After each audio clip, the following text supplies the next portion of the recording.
Welcome to the drive to 295. It's my vlog. I'm Jeff Parsons, where I bitch, moan, rant, rave, and try to figure out exactly why the world we live in is the way it is. Hey, it is, May 5th, 2010. Happy Cinco de Mayo, or as I like to call it, another damn excuse to drink beer for Americans. We can't come up with any reasons of our own, so we've got to borrow somebody else's Independence Day for a fantastic time to get drunk. And Mexican restaurants love it. Whatever. Just never quite understood why we were so yay Cinco de Mayo, and especially where I live. Not many Mexicans here. Anyway, let's see what happened. Oh, get this. I think I have come up with... Yeah, go ahead. Sure. I know you're a pedestrian and you didn't see me there. All right. I came up with an invention. Yet I don't know how to make it happen. I have the idea. I don't have the technology or the know-how of how to make it happen. Okay. So what do you use a microwave for? I mean, when it was first introduced in like the 70s, it was, you were going to cook in it, you know, you used it to cook. But seriously, these days, what nobody uses a microwave to cook. And if you do, it's a frozen dinner you're cooking. No one cooks meals in it, right? You use it to reheat things. You use it for the leftovers. That's what the microwave is for. And what a lot of people do, in fact, one of the people that I work with does every morning, is uses it to reheat her coffee. Which it's perfect for. You know, before you had cold coffee, you had to, you know, get a pot on the stove and heat it up on the stove. But no, with the invention of the microwave, you take your cup of coffee, you put it in there, 1 minute, zap, done. You've got hot coffee all over again. None of it goes to waste. Well, I got to thinking, I don't drink coffee.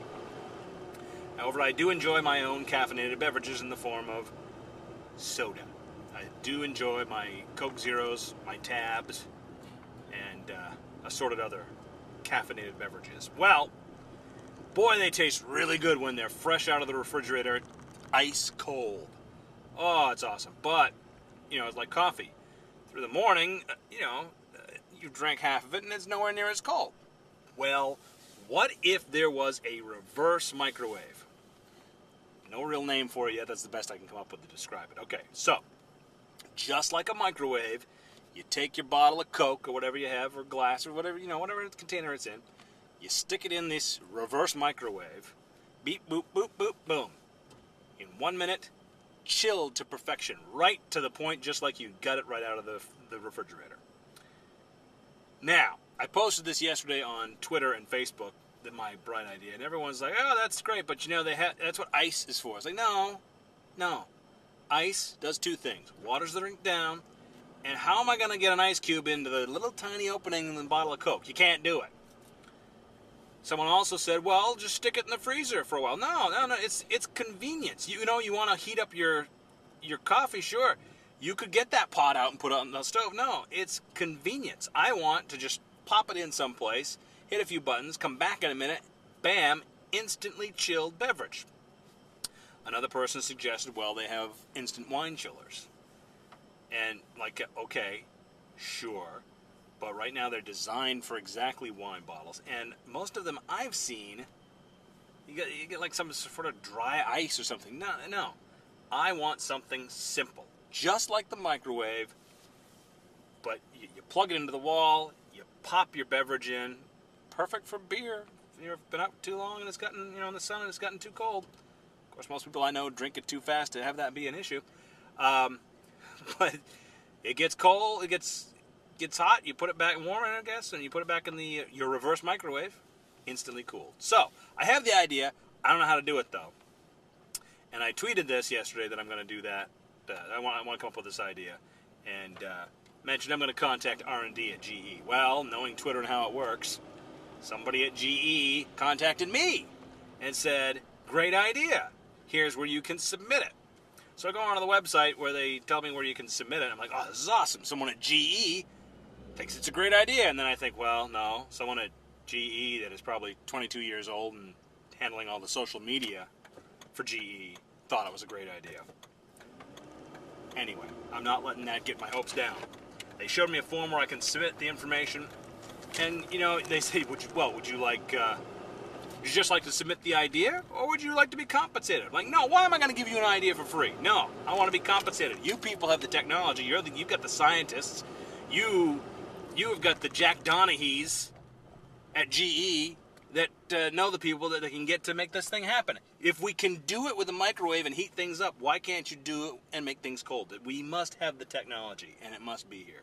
GE can come up with it. So I go to there's a little form you fill out. I said, no, I want to be compensated. And I'm reading the fine print. Blah, blah, blah, blah, blah, property of GE, all your submissions, da-da-da-da-da, we may or may not, blah, blah, blah, blah, blah. And you agreed to be compensated, something that we agree as reasonable, but not to exceed $5,000.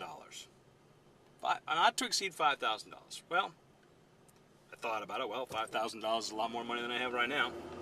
And since I don't know how to make one of these things, what the heck, why not? So I submitted my idea to GE. I guarantee nothing will happen, but for a few weeks I can think about, ooh, maybe I have invented the next big thing. If all of a sudden I've moved on and I'm no longer doing my job and I've moved to a nice sunny location, no, everything worked out. If in 2 weeks I'm still here doing these stupid little vlogs, not so much. So there's my big idea. Don't you go stealing it. I already got it, okay? So hey, thanks for watching the vlog.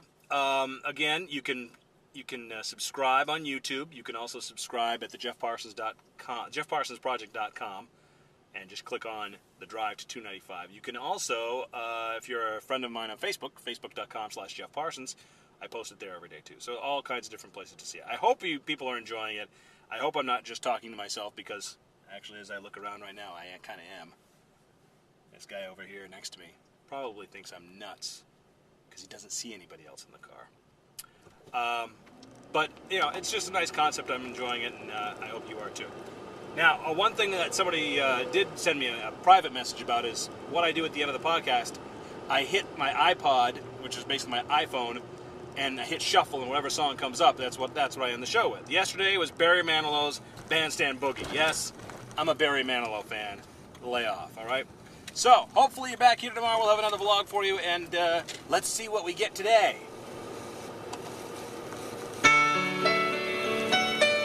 Alright, so they're not all winners.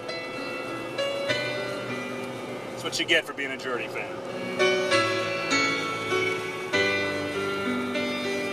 I'm not gonna cry.